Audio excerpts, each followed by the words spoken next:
Hello, this is Brian Rowe with Mythic MTG Tech, and today's topic is how to do a Commander League. I was visiting the Premier Commander League out in Germany, Wiesbaden, Germany. I was invited out there by the organizers of the league to participate in their seasonal event. This was incredible. I had a great time over the last week. I enjoyed Germany immensely. I got to travel around on my days off, but mostly I got to play a lot of Commander, meet some wonderful people, work on some cool decks with people, and participate in what was an incredible event that I think that the community can learn a lot from. Just to let you know, the cards out there are beautiful. One of the individuals on site does altars that are just incredible. Main phase altars. The plateau was given away in a raffle. They also brought in the world's premier altarist for foils. He does non-foil altars also. Kevin altered. I'm going to do a separate video on his work. Just the number of sheer cards out there in people's commander decks that were altered and looked beautiful was amazing. For a commander event, Kevin was a wonderful guest to have out there. Really nice guy. I'm going to link to his Facebook page. His altars are just amazing. I have some for my Yeva deck I'll show off at another point in time. Let's jump in, though, to creating a really good Commander League. I've been to a lot of leagues. I participated in the Northwest Board Game League, which is a solid league. I've participated in other Magic leagues, and the Commander League out in Wiesbaden, Germany is just a league above anyone else. They've got an achievement sheet that keeps track of points, so you win points for winning and you get points for certain achievements. There's set rules everybody knows, a Facebook page where people can ask questions, a treasurer, this is very important, someone who keeps track of any product, donations, those type of things. This was an extremely family-friendly event. Kids had a wonderful opportunity to compete with the adults or play in the junior section. A few of the kids did make it into the top 16 for the adult section. When they were eliminated, they then moved into the junior playoffs. They had weekly events. There were local game stores and other partners throughout the community. There was outreach to other groups. Then there was a culminating event for the end of the season. The end of the season had a playoffs as part of it. There was a guest artist in Kevin Altered. There were giveaways for being there. There was a free draft that was open to people who participated in the league. There was myself as a YouTuber there to give commentary, to talk to people about decks, that type of stuff. Having invited guests gives a little more depth to it and allows for some different perspectives. There was a wrap-up survey, very important to get people's feedback, and then they revisited their ban lists and their rules each season. This event was really well run. I recommend using this checklist. I'm going to go through these things a lot more in depth with this event as the lens for creating your own Commander League. Here's the achievement sheet that they had. I will be zooming in on it here in a minute. Individuals were able to use 2 different commanders throughout the league to get points. Their points added up at the end. They got points both for winning games and also for doing certain things in games. These are the different achievements inside of the game. They each have either a 1 or a 2 point value. These could be mixed up and changed in between different seasons. I like that several of these in here have different ways to win the game. So although you may have a very focused deck, you have to come up with ways to pick up these achievement points also. It creates this interesting mini game. There are points for winning. Now, something that was really interesting, though, about this league was the way that they intentionally discourage types of play that they didn't want. If you were creating your own league, I would sit down with your players and talk about what you wanted at different point values. If going infinite was not a problem in your group, then I would eliminate that. If taking infinite turns is a problem in your group, then the -2 makes a lot of sense here. So they're able to kind of dictate the type of play that they want by the achievements that were put forward.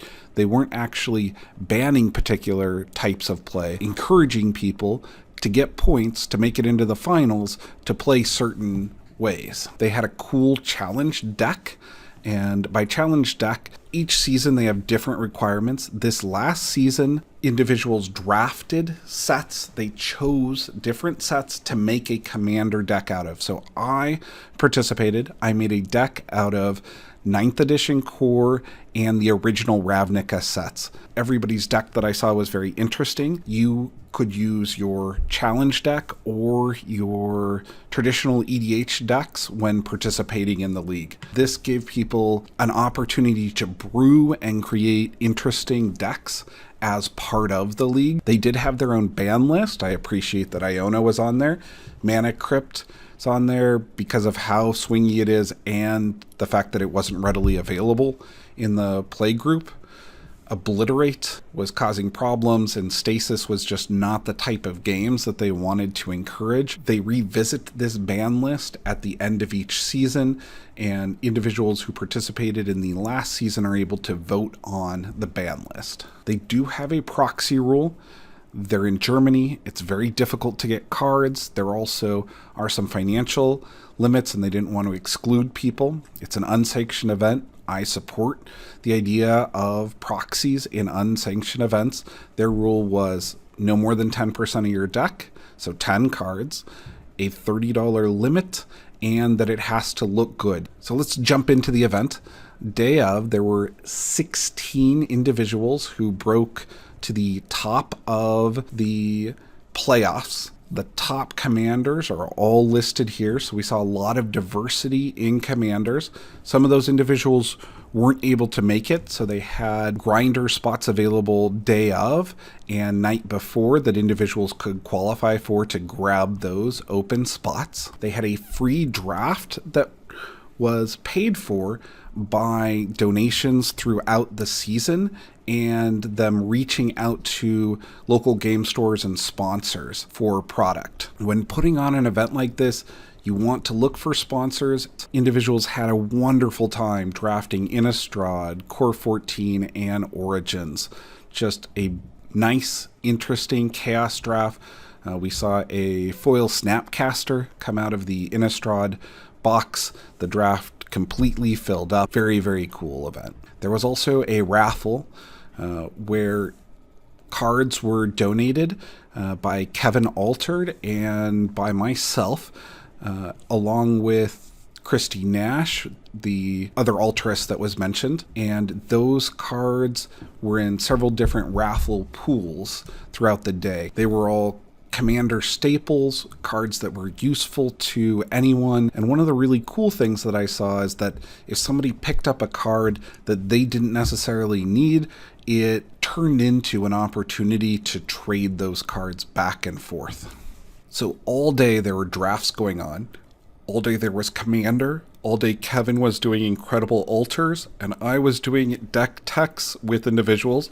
I've got pictures, and I plan on doing a series of videos on those. It was a packed day, wonderful day. There was food and drink available, and a really friendly atmosphere.